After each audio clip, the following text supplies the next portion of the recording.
But then what if you're someone that's, not his friend? What if you're someone that's like, but that looks up to him? And the same could be said for people that we've had on our shows already. Like, what if you wanted to know information from Happy Feet? Like, Happy Feet's amazing dancer. Like, to look up to him, many people do.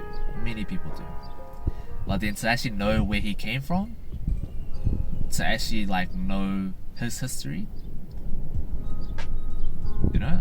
you'd have to be his friend. You'd have to like sit down with him and just say, yo, what's up? Like, how did you get to where you are? But then what if you're living somewhere like Blenheim, right? What the fuck is there at Blenheim? There's like fucking nothing. It's like, what if you're there but you look up to someone like Happy Feet and you want to know more about like him because he's your inspiration, but you live in Blenheim, like you have no way to access that information. And if you DM him, what if he just doesn't reply because he doesn't know you? That's a possibility. So I thought, why not use this platform to connect the dance community that way?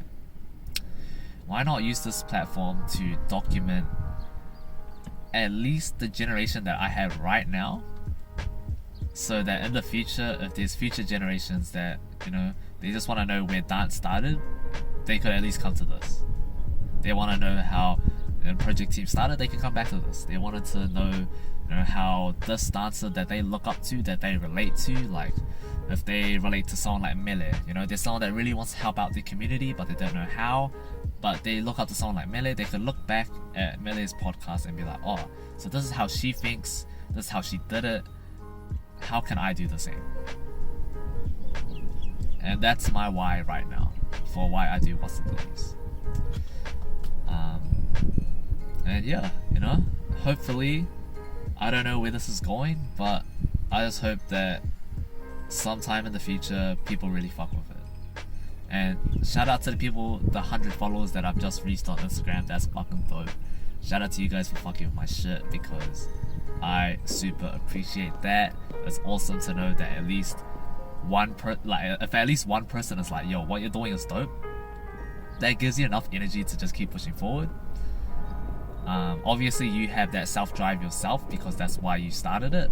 Whoa, that's not a self-drive yourself.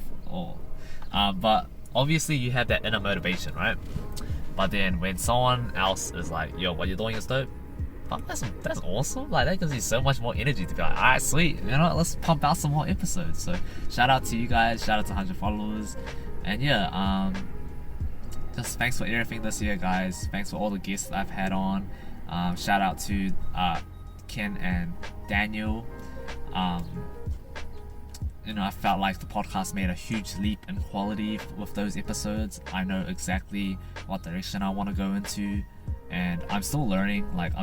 This is a thing where it just varies from person to person, and you really gotta be adaptable, because each personality is different, and you gotta approach everybody one way of tackling a podcast episode is just so different from the other. Even though the base structure might be the same, where you're just thinking about questions to ask them, based on their personality, it could be way different. But yeah, that's pretty much it for me today. Shout out to everyone that's watching this. Shout out to everyone that supports me. And yeah, that is it for us today. Peace out. What's the Dullies 2021? Let's go.